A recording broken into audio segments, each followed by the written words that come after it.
El carruaje se detuvo a la entrada del callejón de Saint-Aimé.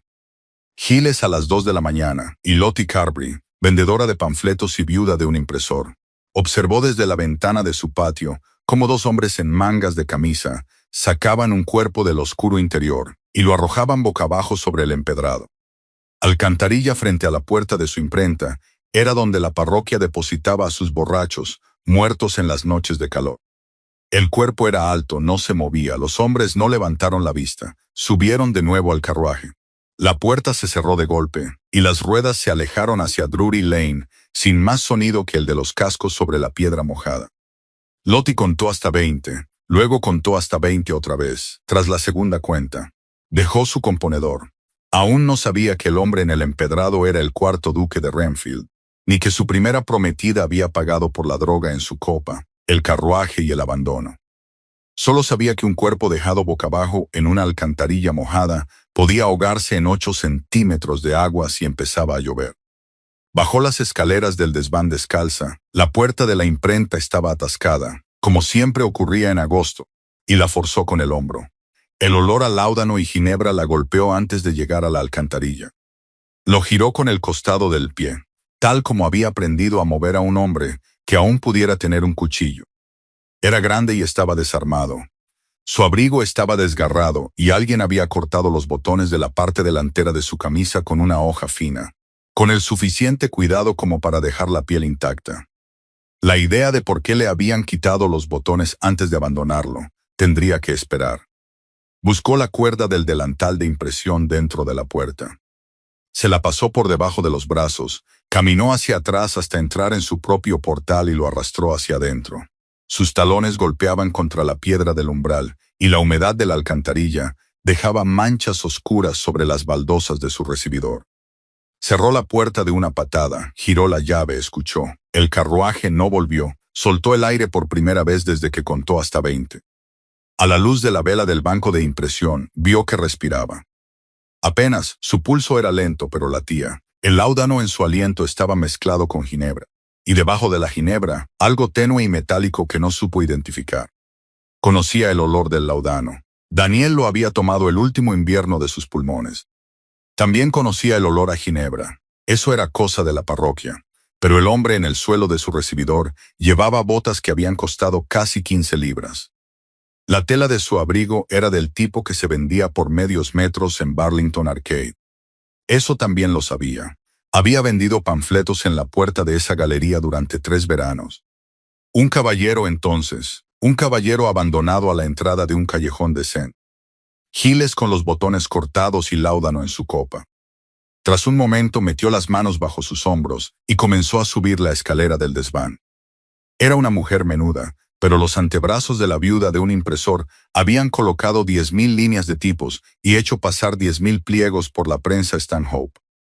Lo subió por los 8 escalones poco a poco, más deslizándolo que levantándolo, y lo tumbó en la cama plegable junto a la imprenta, donde dormía May, acurrucada como un pulgar en un puño cerrado. May no se despertó, rara vez lo hacía. La fiebre que había contraído a los 3 años la había dejado casi sorda y silenciosa. El suelo del desván era el suelo, la imprenta era la imprenta, y un cuerpo, en la cama plegable, no cambiaba la forma de la habitación que ella podía sentir a través de su mejilla sobre la almohada.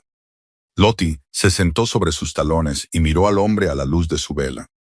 Tendría unos 28 años. El láudano no había relajado la expresión de su boca. Su sello y su bolsa habían desaparecido, pero un pequeño estuche de plata para tarjetas de visita se había quedado atrapado en el forro de su abrigo, donde la mano que buscaba la cartera no lo había visto.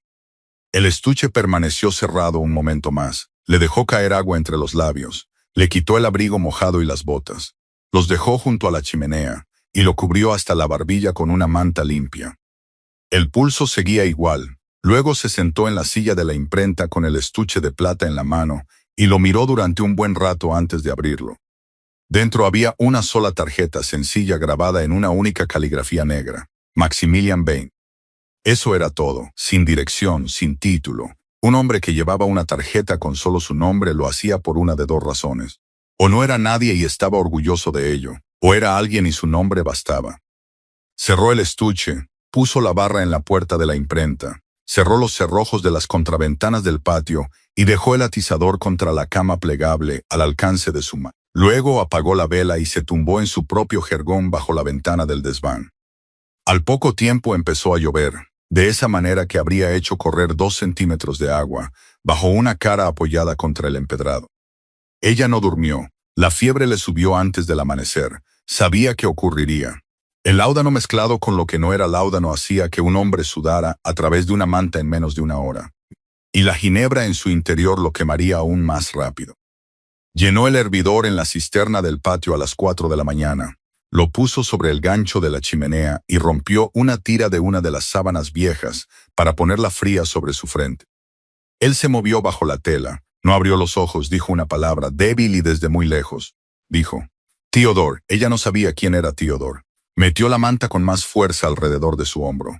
Apoyó la palma de su mano contra su mejilla para medir el calor y no respondió nada. Él lo dijo otra vez. Y después de la segunda vez no dijo nada más durante el resto de la noche.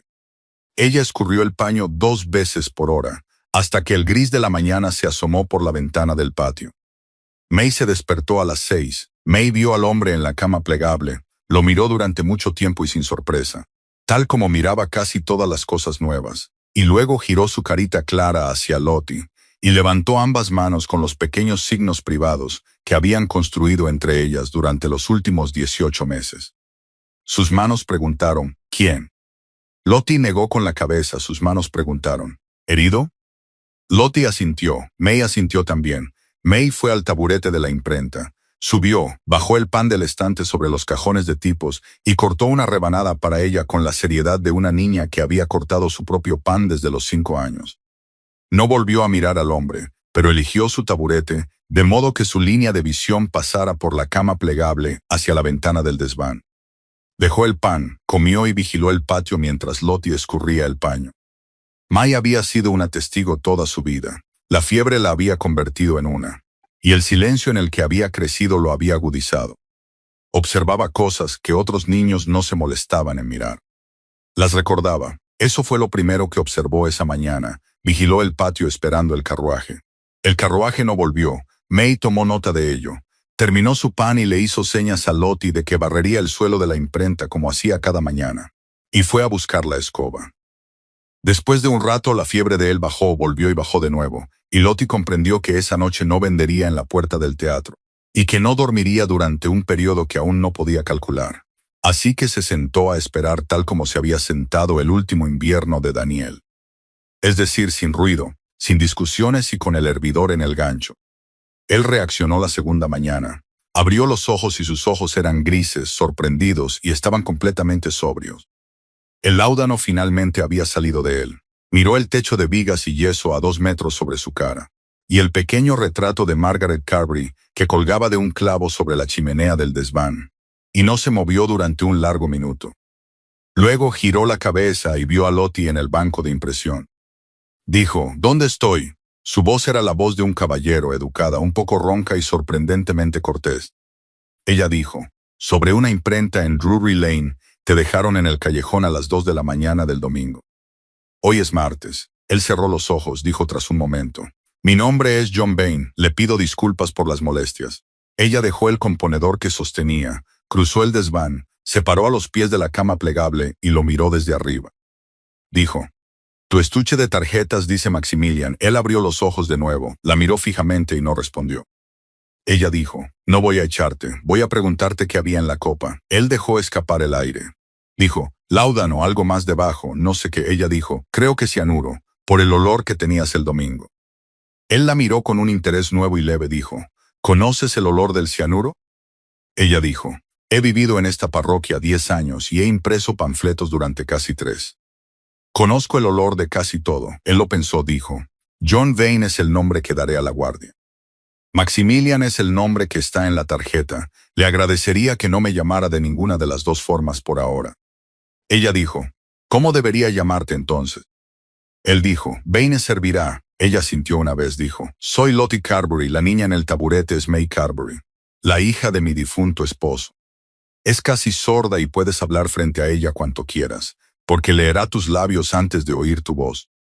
Tengo pan, tengo cerveza suave y he dejado tu abrigo junto a la chimenea y quemado la camisa porque la parte delantera estaba hecha jirones. Vas a comer lo que te traiga, no te levantarás antes de que yo te lo diga y no pondrás a mi hija en medio de lo que sea que estés huyendo. ¿Está claro? Él la miró durante un largo rato, dijo, sí. Ella respondió bien y fue hacia el hogar. No le creía a John Bain, había dejado de creerle antes incluso de que abriera la boca. El estuche de tarjetas era de plata, la tela del abrigo era un azul obispo de la mejor calidad y las botas eran de la marca Hobby, con menos de 3 meses de uso. Y un hombre con esas botas no se hace pasar por un Bain ante nadie que tenga ojos en la cara. Ella lo sabía de la misma forma en que conocía el olor del ácido cianhídrico. Le llevó la cerveza y él comió despacio y apenas un poco. Después de comer se recostó, volvió a mirar al techo y no dijo nada durante 1 hora. May trabajaba en el suelo de la imprenta con su escoba.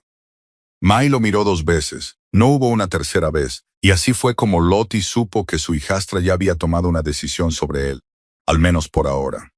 Después de guardar la escoba, May se subió al taburete junto a la cama plegable y miró al hombre que estaba en ella, e hizo la señal de despacio con sus 2 pequeñas manos. Sus manos preguntaron, ¿cómo te llamas? Él observó sus manos. Era evidente que nunca antes había visto esas señales. Miró su rostro buscando el significado, que era donde debía mirar, y dijo. May observó su boca. May asintió cortésmente. May le hizo señas a Lottie por encima del hombro de que el hombre en la cama no decía la verdad, y Lottie le devolvió el gesto asintiendo. Y ese fue el consenso en la casa sobre el asunto durante el segundo día. A la tercera mañana, ella fue a la prensa y compuso media columna. Lo hizo sin pensar, de la forma en que sus manos componían la mayor parte de lo que hacía. La columna era un aviso parroquial por el que le habían pagado la semana anterior y que aún no había impreso. Tiró 50 hojas, las dobló, las ató en un fardo para el secretario parroquial y dejó el fardo junto a la puerta. Luego se quedó un momento mirando la prensa. Tenía una prensa y a un hombre en su desván sin nombre, sin sello, con el rostro lleno de fiebre y el olor del veneno en un abrigo que ella había quemado en el hogar. Todavía no se acercó a la prensa. La idea de lo que una prensa podía ser era un pensamiento que dejaba a un lado, igual que había dejado a un lado el componedor. Cuando él abriera los ojos, volvería a ocuparse de ello.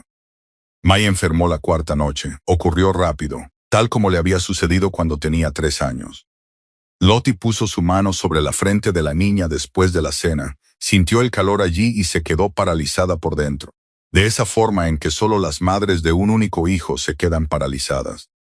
El hombre en la cama plegable vio esa quietud desde el otro lado del desván y se impulsó sobre un codo apoyándose contra la pared.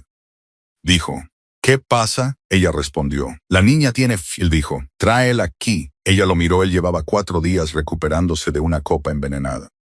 Se había incorporado sobre el codo y su rostro había tomado el color de un papel barato debido al esfuerzo. Dijo, no se lo voy a contagiar, lo que fuera que yo tenía estaba en mi copa, no en mi aliento. Tráela aquí y acuéstala a mi lado. La cama plegable es cálida, y tu petate está en el suelo. Ella estará más caliente en la cama.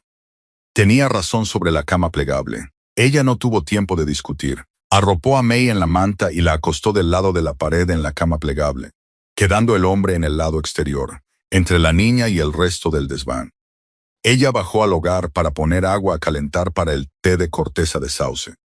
Cuando regresó, él se había girado para formar un cortavientos para la niña entre su espalda, y a May no parecía importarle que la tocara un hombre al que no conocía. May confiaba en el asentimiento de Lottie, y Lottie había asentido. Lottie acercó la taza de té a los labios de May, la sostuvo allí y logró que bebiera casi todo el contenido. Luego se sentó en el taburete junto a la prensa y se quedó observando. La vigilia duró toda la noche.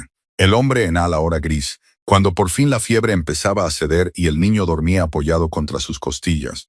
Él miró a Lottie al otro lado de la vela y dijo con suavidad, tenía un hermano. Murió hace 4 años, Theodore. No he vuelto a pronunciar su nombre en voz alta, en ninguna habitación donde duerma desde el mes en que ocurrió. Ella dejó el paño a un lado. Ella dijo, ¿era Theodore mayor?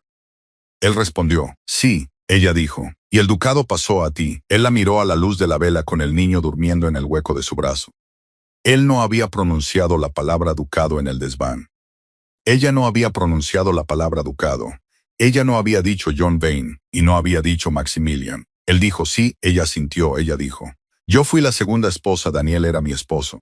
Él tuvo una primera esposa llamada Margaret. Margaret murió con este niño hace 8 años. Daniel amó a Margaret hasta el día en que murió. Fue amable conmigo. Fue honesto, pero no me amó. He sido una esposa después de otra, de la misma forma en que tú has sido un hermano después de otro.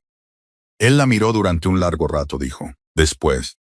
Ella respondió.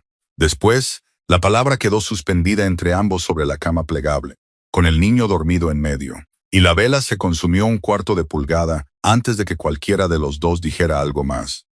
Él dijo, soy el 4º duque de Renfield, mi hermano Theodore fue el 3º. Murió en la nieve en nuestra casa de campo en 1824. El veredicto fue una caída de un caballo y un disparo accidental de su propio grupo de caza. Mi madre me dijo en la capilla aquella noche que la mujer con la que me había comprometido un mes antes había sido la amante de mi hermano durante 2 años. Rompí el compromiso antes de la mañana siguiente. Me fui a San Petersburgo durante 4 años. Regresé a casa en mayo. Debo casarme en 8 días con una mujer amable llamada Lady Sophronia Quincy, quien no me ama y a quien yo tampoco amo. El domingo por la noche me atrajeron a una casa de juego en Coventry Street, drogaron mi copa, y todavía no sé quién pagó por ello. Eso es todo lo que sé. La vela se consumió otro 1/4 de pulgada. Lottie preguntó, ¿y la mujer que era la amante de tu hermano? ¿Cómo se llamaba? Annabel Tarik. Ella asintió y dijo. Al principio, él no la comprendió. Ella continuó. Mañana por la mañana, por un penique la hoja, pondré una pregunta en ella. Preguntaré si alguien en la parroquia vio un carruaje cerrado en la boca del callejón de St. Giles entre las 2 y las 3 de la madrugada del domingo. Lo venderé entre las multitudes del teatro durante 3 noches. Ya lo he hecho antes por un aprendiz desaparecido y por una muchacha cuya madre quería encontrarla. Tengo una red de repartidores y muchachos que llevan antorchas en cada puerta de los teatros de la ciudad. Si alguien vio tu carruaje, me enteraré para el viernes. Después de eso, sabremos si debemos llamar a la guardia o al magistrado. Él la miró fijamente y le dijo, ¿no tienes miedo de quién pudo haber alquilado el carruaje? Ella respondió, tengo miedo, tengo un niño en este desván, una imprenta en el suelo y un techo que no puedo perder. Tengo mucho miedo, pero no hay forma limpia de hacer esto que no sea mediante un pasquín. La guardia no moverá un dedo por un duque que no pueden ver, y el magistrado no hará nada por un duque que se esconde en un taller de imprenta. Me abriré camino a través de esto imprimiendo, o bien sales por mi puerta mañana e intentas recorrer las calles solo, y no durarás ni una semana. Él la miró con firmeza y dijo, entonces te debo algo que no puedo pagar. Ella respondió, puedes pagarme manteniéndote con vida. Compondré los tipos por la mañana, los preparó antes del amanecer, trabajó de pie frente a la caja, con la vela sobre su hombro. Compuso el título en negrita de 12 puntos en la parte superior de la hoja. Se busca a un duque. ¿Quién vio el carruaje en St. Giles? Y compuso el cuerpo del texto en tipo de 8 puntos, con 2 párrafos de preguntas directas, solicitando que cualquier persona que hubiera estado en el patio de la imprenta de Drury Lane, o en la ronda de Tothill Street, o cerca del borde de la acera de Coventry Street, entre la medianoche y las 3 de la madrugada del 17 de agosto, enviara noticias a la pequeña imprenta situada sobre el taller del difunto Daniel Carbury, en el callejón, donde habría pan y una moneda para cualquier testimonio jurado. Imprimió 200 ejemplares en la prensa Stanhope antes de las 7 de la mañana. Los guardó en su bolsa, se la puso al hombro y bajó hasta las puertas del teatro al abrirse la función de la tarde. Los vendió a un penique cada uno y vendió casi todos. Regresó a casa a las 4 de la tarde con 8 chelines en el delantal y la bolsa ligera sobre el hombro. La primera respuesta llegó esa misma noche. Llegó en la forma de un niño pequeño de 13 años, con un hierro encendedor atado a una correa de cuero y la cara lavada para la ocasión. Se detuvo ante la puerta de la imprenta y preguntó por la impresora, la señora Carbury, y cuando Lottie bajó, él le entregó una hoja doblada de su propio pasquín y señaló la pregunta impresa en ella. Dijo, yo lo vi. Estaba sosteniendo una antorcha en la esquina de la puerta de artistas de Drury Lane. El carruaje llegó a las 2:15, 2 hombres sin abrigo. Sacaron a un hombre por la puerta del lado opuesto y lo dejaron en el callejón, y el carruaje se alejó hacia el Strand. La llanta de la rueda del lado opuesto tenía una franja de color verde Tarrac. Lo sé porque el hermano de mi amo es carretero. Y la librea de Tarrac pasa por su patio. Lottie dijo, «¿Tu nombre?», él respondió, «Sammy Brent». Ella dijo, «¿Juraría eso ante un magistrado, Sammy Brent?» Él, el hombre en la cama plegable, que ahora estaba sentado apoyado contra el almohadón y con un aspecto menos parecido al papel barato, preguntó, «¿Qué es la franja en el borde de la rueda?». Ella respondió, «La librea de los Tarrac». Él cerró los ojos. Tras una larga pausa, dijo, «Ella pagó el carruaje». Ella respondió, «Sí». Él abrió los ojos de nuevo y dijo, «Entonces ella pagó por Theodore». Ella asintió. Él continuó, «Me gustaría mandar llamar al cirujano que certificó la muerte de mi hermano en 1824. Era un hombre de campo, un hombre honrado, y su nota al pie en el informe fue una negativa a certificar el veredicto que presentó el forense. El informe está en la caja fuerte de la biblioteca de Renfield Mayfair. Me gustaría pedirle a mi propio abogado que lo saque discretamente por su propia mano y que envíe a buscar al cirujano de Greenwich. El abogado vendrá de inmediato. Al cirujano le tomará un día». Ella le preguntó, «¿Se puede confiar en que su abogado no le enviará noticia a su madre?». Él la miró y dijo, «Ha sido mi abogado y el de Theodore antes que yo. Mantendrá la boca cerrada si escribo la carta de mi propio puño y letra». Ella le trajo papel, el tintero y una pluma, y él escribió la carta en la cama plegable sobre una tabla que ella puso sobre sus rodillas. Luego, ella la selló con una vela y caminó hasta Lincoln's Inn al caer la tarde, entregándola en mano al portero de la oficina. Regresó al desván, subió las escaleras y encontró a May dormida en el jergón bajo la ventana y al duque sentado, apoyado contra el almohadón de la cama, leyendo una hoja impresa con el dedo, recorriendo la línea de 8 puntos. Él levantó la vista cuando ella entró y dijo, «¿Imprimiste un panfleto?». Ella respondió, «Sí». Él dijo, «Gracias». La segunda respuesta llegó el viernes. Llegó en la figura del vigilante parroquial de Tothill Street, un hombre de 44 años llamado Jasper Bray, quien había estado en su ronda la noche del 17 y se había fijado en un carruaje cerrado, con un escudo parcialmente oculto a las 14 minutos pasadas las 2 de la mañana. Lo había anotado en su libro de rondas parroquial. Lo escribió porque los bordes de las ruedas llevaban la librea de los Tarrac y porque él había sido mozo de cuadra de los Tarrac en sus años de juventud, antes de que el baronet perdiera sus establos por deudas, y porque ver su antigua librea en un carruaje cerrado a la entrada de un callejón decente. Giles, en una mañana de domingo lluviosa, le había parecido algo digno de registrar. Había anotado la marca, la rueda, los 2 hombres sin abrigo en el asiento trasero y el objeto largo que bajaron al callejón. Llevó el libro de rondas hasta la puerta del taller de impresión y lo dejó sobre la mesa de la prensa. Dijo, «No sé qué está pasando en su taller, señora Carbury. No necesito saberlo. He traído mi libro y juraré sobre él ante cualquier magistrado que usted me ponga delante. No diré una palabra por nadie que ostente el título de baronet Tarrac, ni lo haré por la dama su hija, y eso es todo lo que tengo que decir». Lottie escribió el nombre de él en su ronda y la hora de entrada en su propio libro de contabilidad. Le dio 5 chelines de las ganancias de la mañana y el vigilante volvió a su ronda. Ella subió el libro de rondas al desván. El duque lo leyó en la cama plegable bajo la luz del atardecer. Dijo, 2. La tercera respuesta llegó el sábado.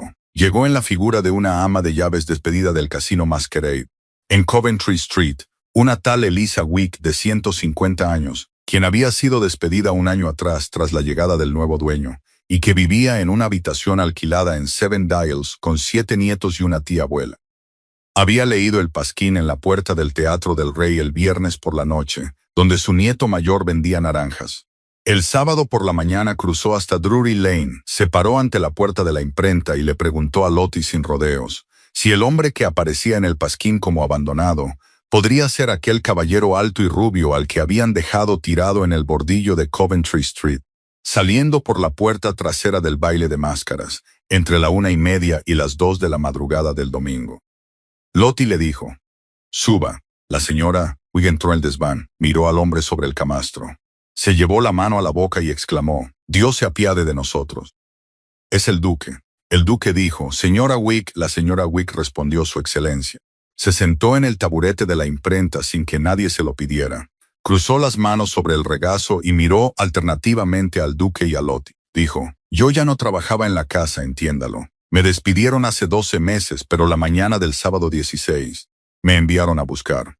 La señora llegó en una silla de manos alquilada al alojamiento de Seven Dials. Me pagó 40 libras en billetes de Tarik marcados y me pidió que abriera la habitación lateral del baile de máscaras el domingo a medianoche, que pusiera una droga específica en la copa del caballero, que mi reemplazo me señalaría y que tuviera el carruaje en la puerta trasera a la 1:30.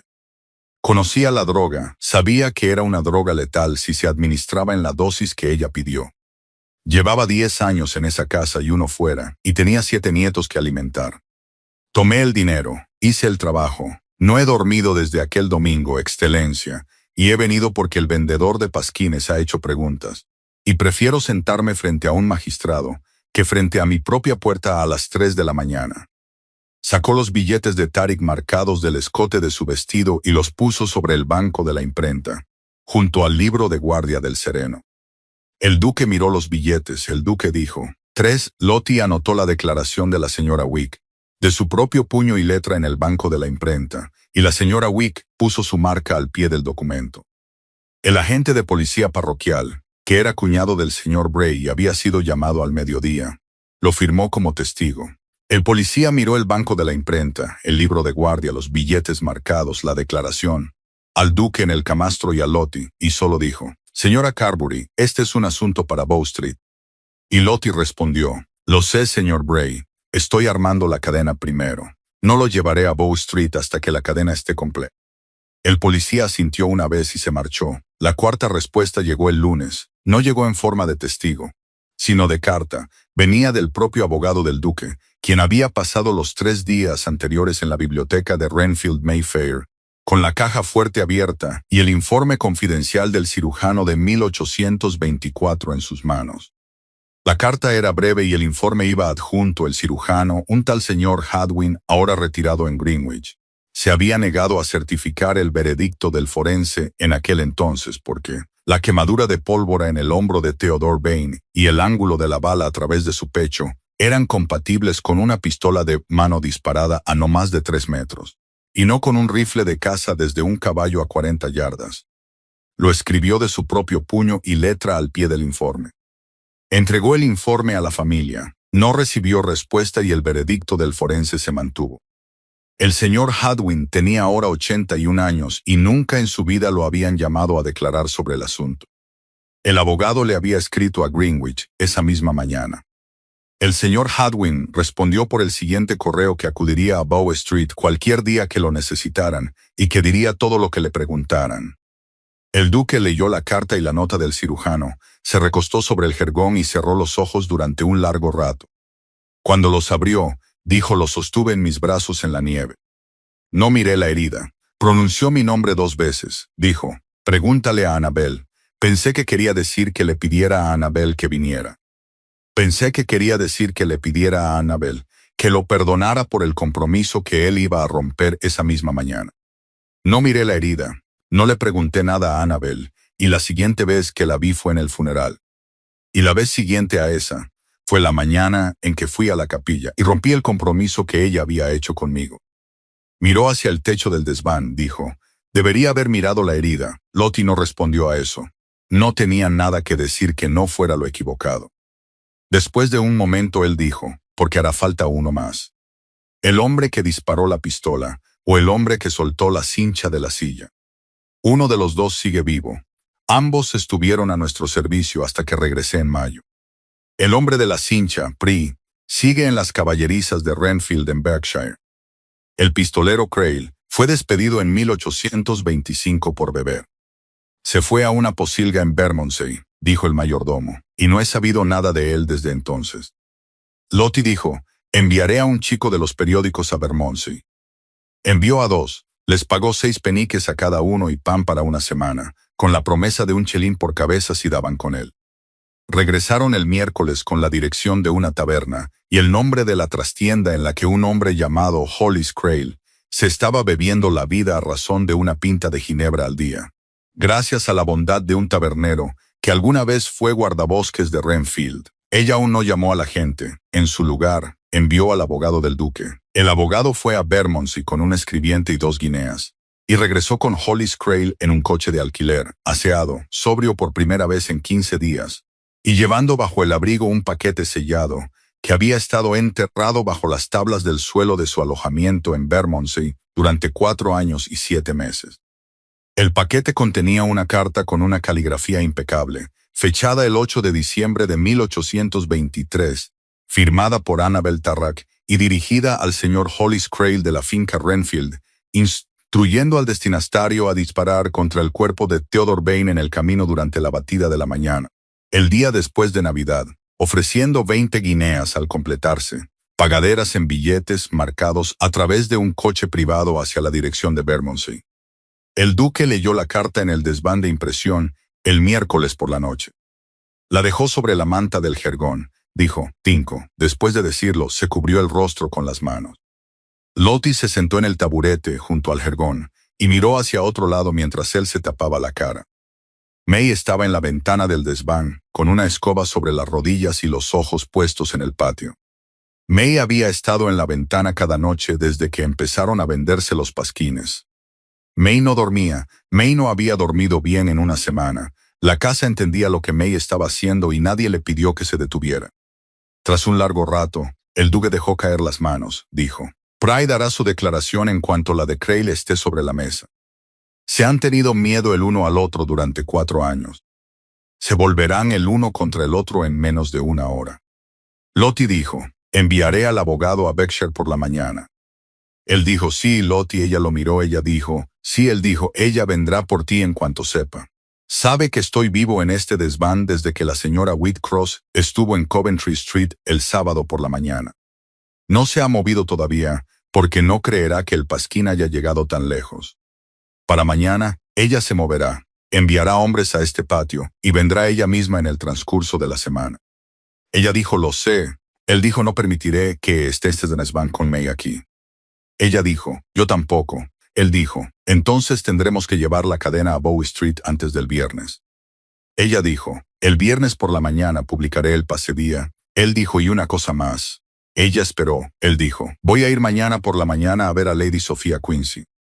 Voy a contárselo todo en el salón de su padre, a plena luz del día. Le debo eso, y el acuerdo que firmó de buena fe, no lo romperé de ninguna otra manera. Es una mujer amable y honesta, y no se interpondrá en nuestro camino. Pero le debo la verdad de mi propia boca antes de que nada de esto esté sobre la mesa del magistrado. Ella dijo, sí. Él la miró por un momento. Volveré, dijo, eso también lo sé. Aunque no lo sabía del todo, lo sabía de la forma en que la viuda de un impresor sabía la mayoría de las cosas, por el peso de la realidad en sus manos. Él era un duque, casi lo habían matado. Tenía una prometida a la que no amaba y otra a la que sí amaba, quien había pagado para que dispararan a su hermano, en la nieve. Tenía 4 años de silencio helado a sus espaldas y un acuerdo de capitulaciones en la caja fuerte de un abogado de Mayfair. Volvería a casa por la mañana a una plaza de Mayfair con su propia ropa, y de ahí iría al salón de una mujer amable, y del salón a la oficina de un magistrado. Estaría en su propio mundo por primera vez en 9 días. Recordaría lo que pesaba su mundo. Ella era la viuda de un impresor con una hijastra medio sorda y una prensa Stanhope. Había compuesto un pasquín, había sacado a un hombre de un callejón y le había sido útil, de la misma forma que un seto le es útil a un zorro en invierno. No lo culpaba por lo que esperaba que él recordara. Lo ayudó a ponerse el mejor de los 2 abrigos que le había limpiado, y le dio la llave de repuesto de la puerta de la imprenta, para que pudiera entrar por atrás a cualquier hora. Lo acompañó hasta la puerta del patio antes del amanecer del jueves y lo vio cruzar el arco hacia el callejón, doblar la esquina hacia el Strand, y ella regresó arriba. May estaba en la ventana del desván cuando ella subió. May hizo señas de lento y constante, dijo después. Lottie se sentó en el taburete de la prensa, puso las manos planas sobre las rodillas y respiró. Dijo en voz alta, dijo después una vez, yo dije después una vez, luego no lo dijimos más. Ella le había dicho después hacía 5 días, en un jergón con su hija febril entre ambos. Ella había dicho después sobre Daniel y Margaret. Él lo había dicho sobre Feodor. Después, era la palabra dentro de la cual había vivido desde el año en que Daniel se casó con ella. Después, era la palabra dentro de la cual seguiría viviendo en el desván sobre la imprenta. Con May, la escoba, la piedra de tinta y la puerta de la casa de juegos un sábado por la noche. Lo supo aquella mañana de domingo, cuando lo arrastró hacia adentro, tirando de la cuerda del delantal. Lo supo sobre él desde que vio el estuche de plata en el forro de su abrigo. Supo que el hombre en el jergón era alguien a quien cuidaría y vería partir, tal como vio morir a su marido y tal como vio a su hijastra crecer más allá de su cintura sin que jamás la llamara mamá. No culpaba al mundo por la forma en que era. Tenía una imprenta, tenía una hija, tenía 8 chelines en el delantal y la mitad de un pasquín atado en un fardo junto a la puerta. Lo que viniera después, vendría después. Ella se abriría camino a través de eso imprimiendo. Preparó la columna para el viernes a las 6 de la mañana. Compuso el título en negrita de 14 puntos, más grande que el primer pasquín, 3 líneas. El duque de Renfield está vivo. Fue drogado en su copa durante la mascarada. El nombre de la mano que pagó por ello está ante el magistrado. Debajo de eso compuso el cuerpo del texto en 8 puntos. El callejón, el carruaje, los 4 testigos, la nota del cirujano, el ama de llaves, el guardabosques, el vendedor de pasquines de Drury Lane. Aún no lo puso en marcha. Ella cerró la forma de impresión y la dejó sobre el banco, cubierta con un paño limpio. Y esperó. El duque no regresó el jueves al llegar la noche. Seguía sin haber noticias. A las 11 de la noche, 2 hombres entraron en el patio. May los vio primero desde la ventana del desván. May estaba sentada en el taburete con la escoba sobre las rodillas. Llevaba 9 noches observando el patio y no necesitó mirar 2 veces. Bajó del desván sobre sus pies pequeños y descalzos sin hacer ni un ruido. Cruzó hasta donde Lottie preparaba el té junto al hogar y, apoyando ambas manos en el delantal de Lottie, hizo señas. 2 hombres, patio, puerta. Lottie no perdió el aliento. Fue hasta la ventana del desván y miró. 2 hombres con abrigos oscuros estaban bajo el arco de la entrada, en la sombra, mirando hacia la luz del desván. Se giró, apagó la vela sobre la mesa y llevó a May al depósito de papel vacío debajo del lecho de la prensa. La levantó, la acostó sobre los pliegos doblados en el fondo y se llevó un dedo a los labios. Algo que May no necesitó que le explicaran. Lottie corrió la cortina del depósito y dejó que cayera. Luego bajó la escalera del desván en la oscuridad y se quedó de pie junto a la puerta de la imprenta. Los 2 hombres no llamaron. Primero probaron la puerta de la imprenta, lo intentaron 2 veces. Dieron la vuelta hacia la cisterna del patio y probaron el postigo trasero. Probaron el callejón del arco de la entrada una vez. Se quedaron en el patio un buen rato. Entonces, uno de ellos le dijo algo al otro en voz baja y se marcharon. Lottie permaneció dentro de la puerta de la imprenta contando hasta 200. No respiró fuerte, no se movió. Tras la cuenta subió la escalera del desván sobre sus pies descalzos. Sacó a May del depósito de papel y la sostuvo sobre su cadera por primera vez en un año. La niña ya estaba demasiado grande para cargarla, pero aún lo suficientemente pequeña. Se sentó en la cama plegable, la sostuvo y no la soltó durante mucho tiempo. Lady Sophronia me ha liberado. En este preciso momento, su padre está anulando el acuerdo. El documento de liberación se está redactando esta misma noche y saldrá por correo mañana por la mañana. El magistrado tiene al cirujano, a Crail y a la señora Wick en su alojamiento. La audiencia está programada para mañana al mediodía. Él hizo una pausa, luego dijo, «También hubo 2 hombres aquí». Ella respondió, «Hace media hora». Él miró la cama pequeña y dijo, «Ella lo sabe». Ella contestó. Él dijo, «Entonces, ella también estará en Bow Street mañana al mediodía, vestida con su mejor seda color paloma, esperando la audiencia de condolencias por el borracho ahogado que ella espera. Todavía no sabe que la audiencia es para ella». Él cruzó el suelo del desván y se sentó en el taburete frente a Lottie. La miró a la luz de la vela que ya no ardía, solo con el brillo de la chimenea reflejado en su rostro. No la tocó.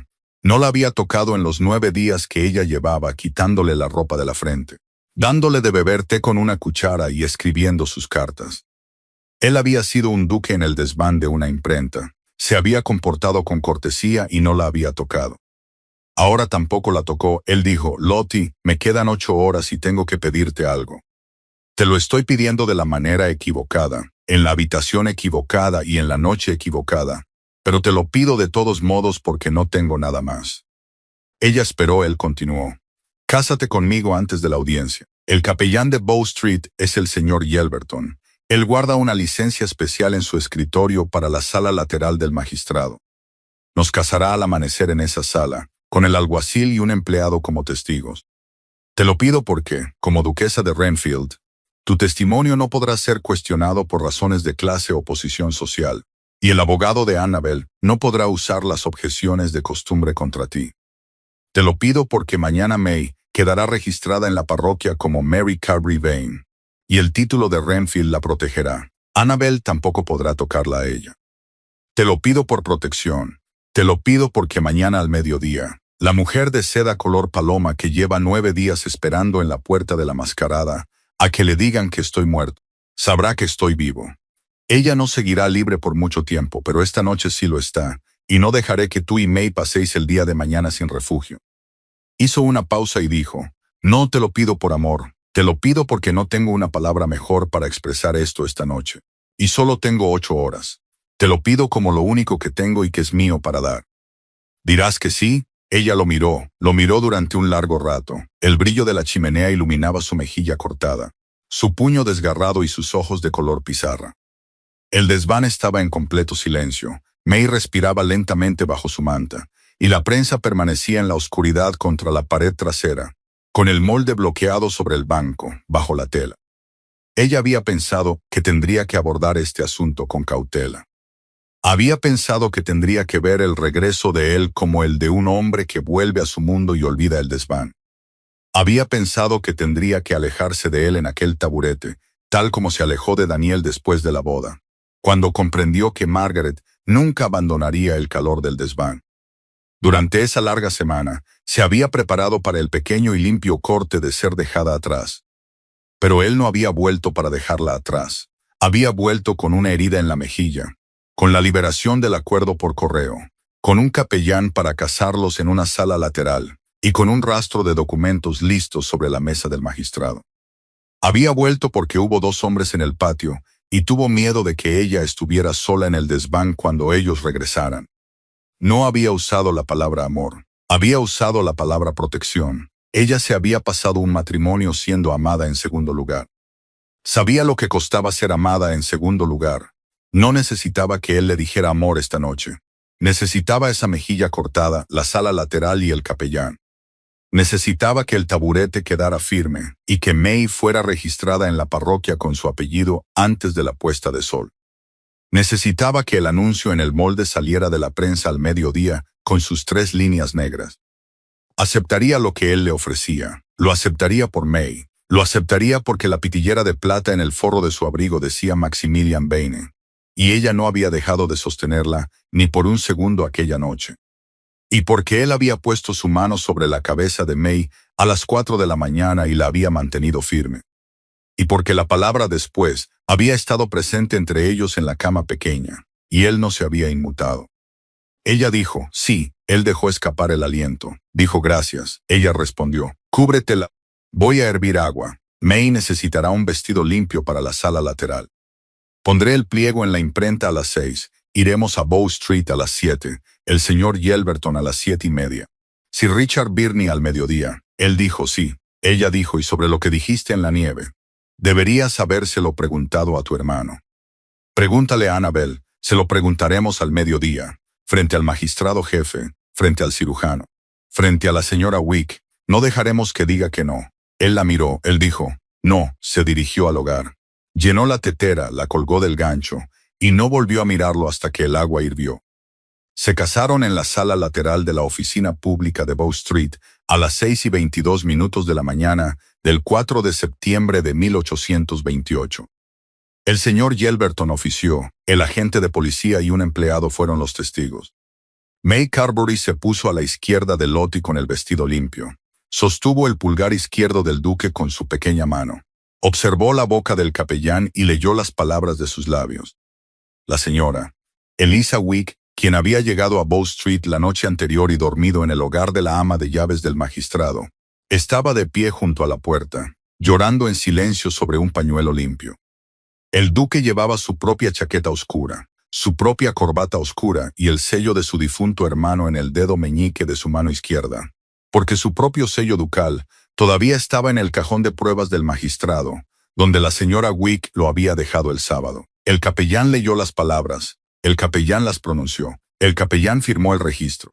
El agente de policía firmó, el secretario firmó. May Carberry hizo su propia marca cuidadosa al lado del nombre de su madrastra, tal como Lottie le había enseñado en el banco de la imprenta, lenta y redonda. Luego, caminaron a través de la puerta interior hacia la sala del tribunal propiamente dicha. La sala estaba abarrotada. La hoja informativa de Lottie había estado circulando por las calles desde la tirada de la imprenta a las 6 de la mañana.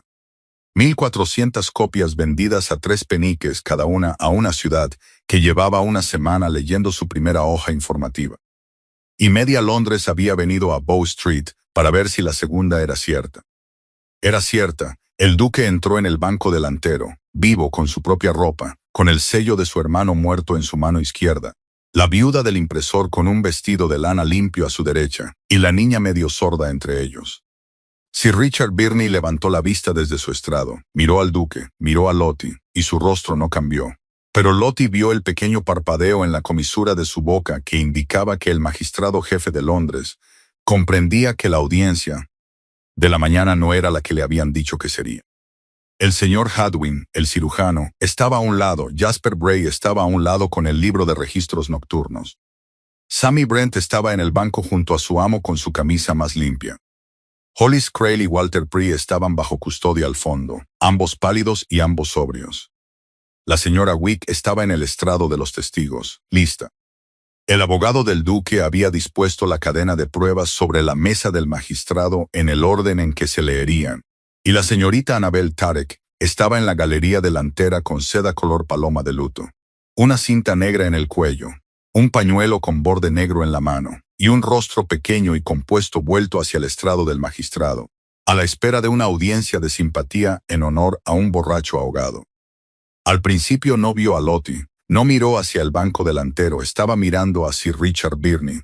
El señor Birnie abrió la audiencia, nombró el asunto del aparente drogamiento y secuestro ilegal de Maximilian Vane, cuarto duque de Renfield, la noche del 17 de agosto, y el asunto conexo de la muerte de Theodore Vane, tercer duque de Renfield, el 26 de diciembre de 1824. Habiéndose abierto el segundo asunto ante el tribunal, mediante una declaración jurada esa misma mañana. La galería guardó silencio ante el segundo asunto. El rostro pequeño y compuesto de Annabel Tarek se tensó por un solo músculo y se mantuvo inmóvil. La cadena de pruebas comenzó. La señora Wick tomó el estrado primero. La señora Wick dio su nombre, su edad, su año de despido de la mascarada y su declaración sobre la mañana del 16 de agosto con detalle. Sacó las notas marcadas de Tarek de su bolso y las puso sobre la mesa del magistrado. Nombró a la dama que le había pagado. La nombró por su nombre completo y título. Annabel Tarek se levantó en la galería. El señor Birnie dijo en voz baja, «La señorita Tarek mantendrá su asiento o será retirada». La señorita Tarek se sentó. Jasper Bray subió al estrado. Jasper Bray dio su nombre, su ronda, su entrada en el libro nocturno, el servicio de alquiler del Wheeling, la hora, el carruaje, los 2 hombres sin abrigo, el objeto largo bajado al callejón. Presentó el libro nocturno. El secretario leyó la entrada. Sammy Brent subió al estrado. Sammy Brent dijo su nombre, el nombre de su amo, su puesto en la esquina de las diligencias de Drury Lane, el carruaje a las 2:15, los 2 hombres, el hombre arrojado al callejón, la franja verde de Tarek en el Wheeling. Hollis Crail fue traído. Hollis Crail había pasado la noche sobrio y llevaba una semana sobrio. Los huesos de su rostro no eran los de un hombre que viviría otro año, pero su voz era clara. Se nombró a sí mismo. Nombró su antiguo puesto como subguardabosques de Renfield. Nombró la mañana del 26 de diciembre de 1824. El camino, la línea de patrulla, la corta distancia y la pistola de mano que le habían pagado 20 guineas para disparar contra el hermano mayor de su amo. Sacó de su abrigo la carta escrita por la mano de Annabel Tarek. El secretario la leyó en voz alta. La corte permaneció en silencio durante la lectura. Walter Pree fue traído. Walter Pree era un hombre de 53 años que había sido un cobarde en los establos de Renfield durante 4 años y a quien el abogado del duque le había prometido la noche anterior que no sería ahorcado. Se nombró a sí mismo su puesto, la correa de la silla de montar, el corte que le hizo la noche del 25, las 10 guineas. Sacó del forro de su viejo abrigo de mozo de cuadra una segunda carta escrita por la mano de Annabel Tarek. El secretario la leyó en voz alta. El señor Hadwin, el cirujano de 81 años, fue ayudado a subir al estrado por su secretario. El señor Hadwin habló durante 9 minutos sobre la quemadura de pólvora en el hombro de Theodore Vane y el ángulo de la bala a través de su pecho. El señor Hadwin dejó el informe de 1824 sobre la mesa.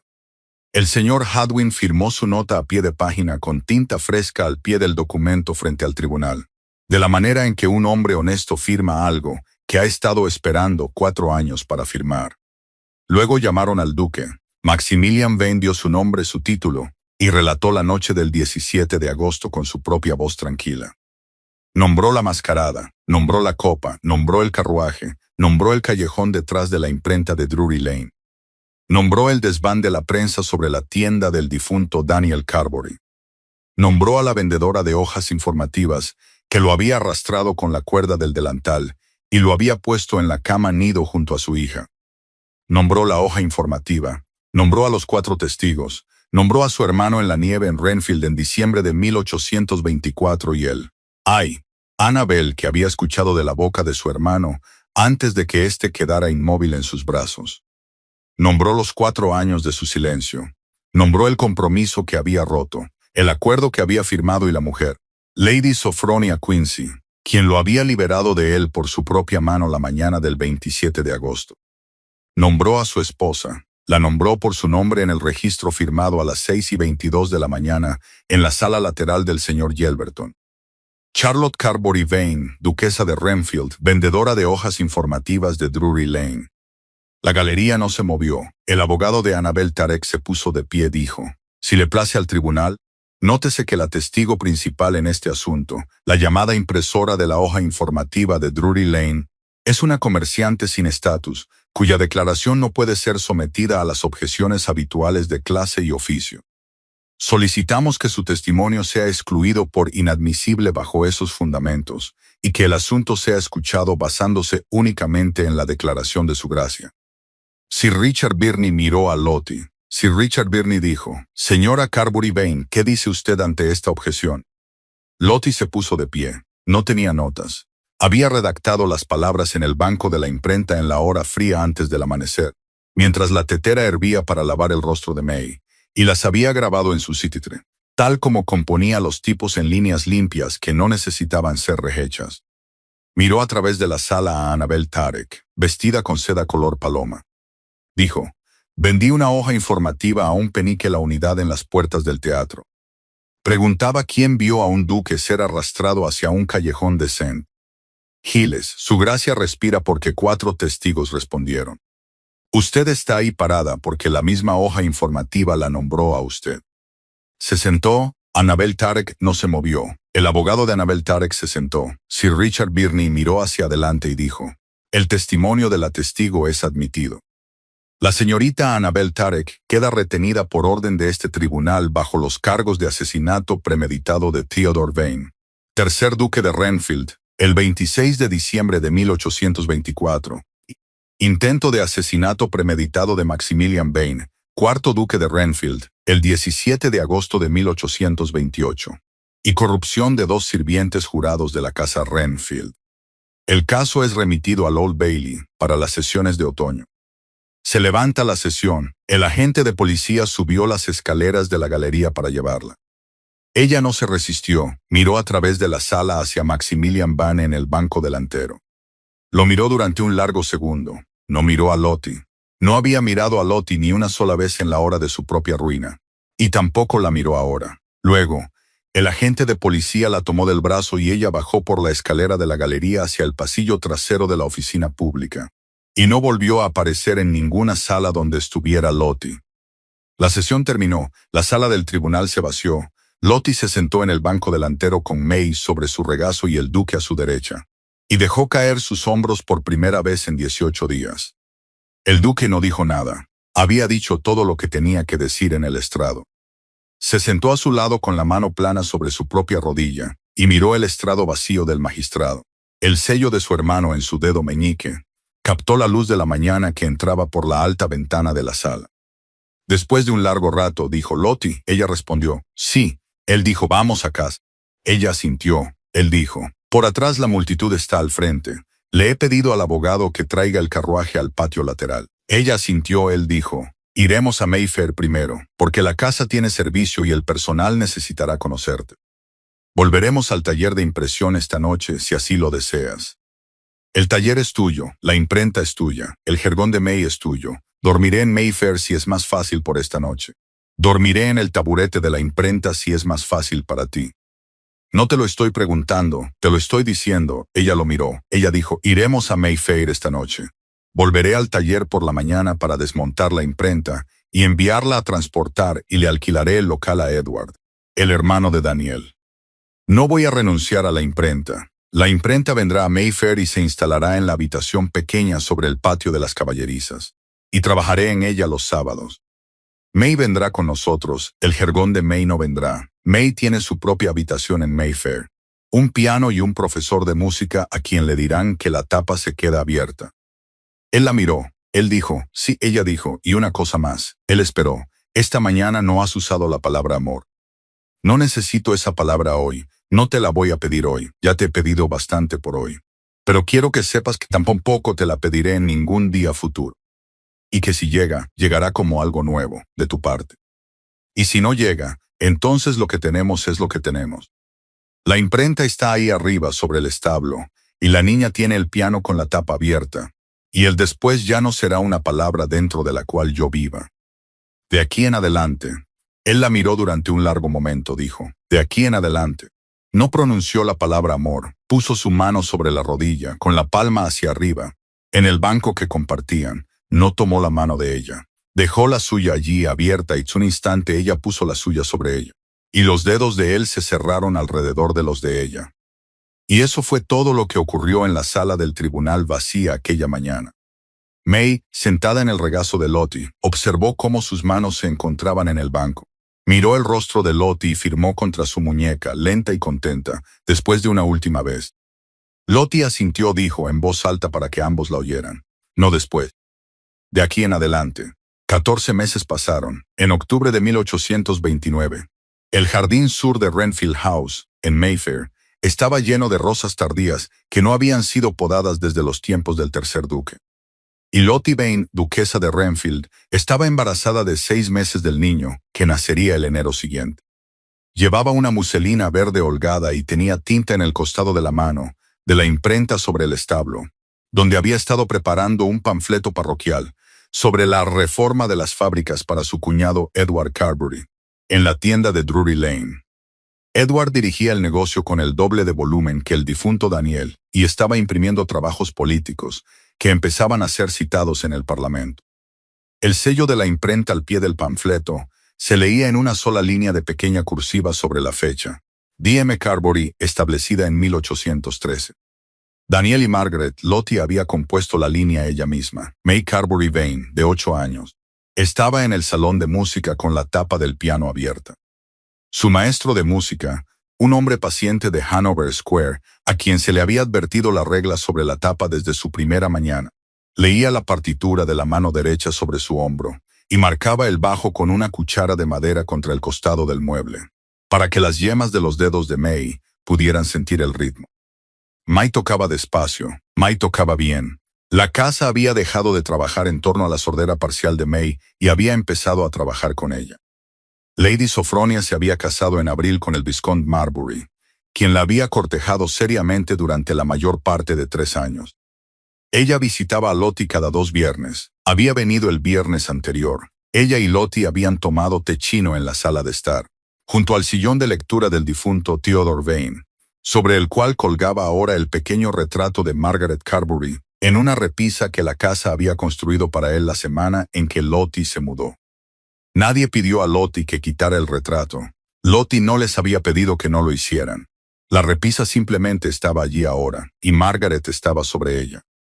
Y en la pared de enfrente había un pequeño panfleto enmarcado, el que Lottie había montado en la imprenta a las 6 de la mañana del 4 de septiembre, con las 3 líneas negras que decían: la señora Eliza Wick era ama de llaves en Renfield.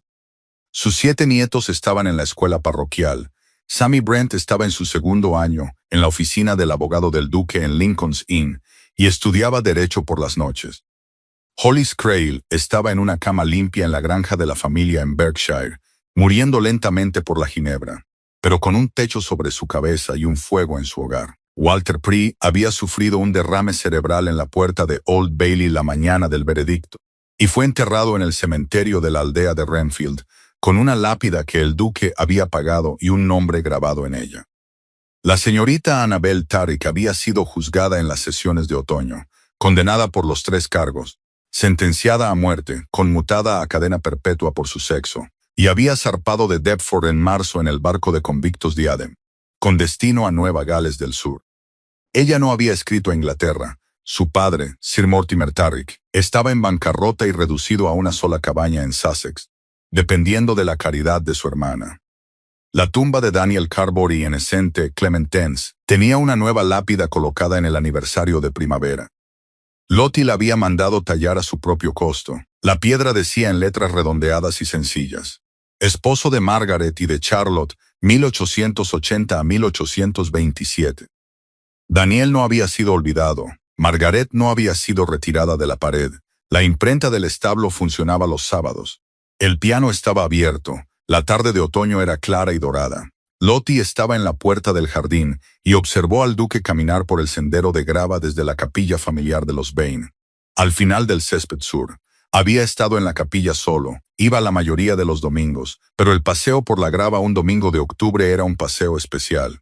Y Lottie se había quedado en la puerta, con las rosas tardías a su hombro y una mano sobre la curva de su vientre, observándolo partir. Él había llevado una hoja de papel doblada en la mano al bajar. Ya no la tenía.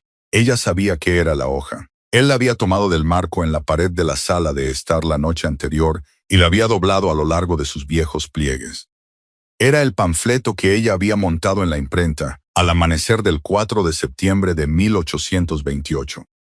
Era el segundo panfleto, el de las 3 líneas negras. Lo había llevado a la capilla, lo había dejado sobre la tumba de Theodore Vane y lo había sujetado con una sola piedra. Él regresó por el sendero de grava hacia ella, con el sol en el cabello y las rosas tardías moviéndose ligeramente con la pequeña brisa otoñal. No tenía prisa. No había sido un hombre que tuviera prisa desde la mañana en que salió de la oficina pública de Bow Street. Ella había sido una mujer con prisa toda su vida hasta aquella mañana. Desde entonces habían crecido al mismo paso. Él llegó a la puerta. Ella dijo: ¿lo pusiste sobre él? Él respondió: sí. Ella preguntó: ¿dijiste su nombre? Él dijo: dije su nombre, lo dije en voz alta, le pedí perdón por los 4 años, le hablé del niño. Ella sintió. Él dijo: y el panfleto está sobre él con la piedra. Ella dijo: bien. Él miró su vientre. Lo había estado mirando mucho durante la última quincena. Puso su mano sobre la muselina verde que lo cubría, y el niño en su interior se movió contra su palma. El pequeño y lento giro de un codo no nacido contra el interior de la piel de una madre. Y el rostro de él hizo lo que había estado haciendo durante la última quincena, que era suavizarse en una forma que Lottie no había visto en ninguna otra habitación. Él dijo: si es un hijo, no lo llamaremos Theodore. Ella dijo: no. Él dijo: Theodore era Theodore, el niño será el niño no es después de... Ella dijo: no, el niño no es después de nadie. Él dijo: no, después se dijo de aquí en adelante. Él asintió, dijo: de aquí en adelante. Mantuvo su mano sobre la curva de su vientre por un largo momento, con las rosas tardías moviéndose a su hombro. Luego la retiró, abrió la puerta del jardín y se la sostuvo abierta. Ella entró con él en el jardín sur, dentro del salón de música. May Carbury Vane estaba tocando el movimiento lento de una sonata. El maestro de música marcaba el bajo en el mueble con una cuchara de madera. En la sala de estar, el pequeño retrato de Margaret Carbury permanecía en su repisa sobre el sillón de lectura del difunto Theodore Vane. Al final del césped sur, el panfleto doblado yacía sobre la tumba de Theodore Vane con una sola piedra encima, y la pequeña brisa movió su esquina una vez y la dejó reposar. La campana de la capilla de St. George, en Hanover Square, marcó la media hora. En el desván sobre la imprenta de Drury Lane, que ya no era su desván sino de Edward Carbury, la prensa Stanhope permanecía silenciosa. Las cajas de tipos en la pared trasera, llenas y ordenadas, y un tenue crepúsculo rojo se extendía a lo largo de la ventana del patio, donde May Carbury había vigilado una vez.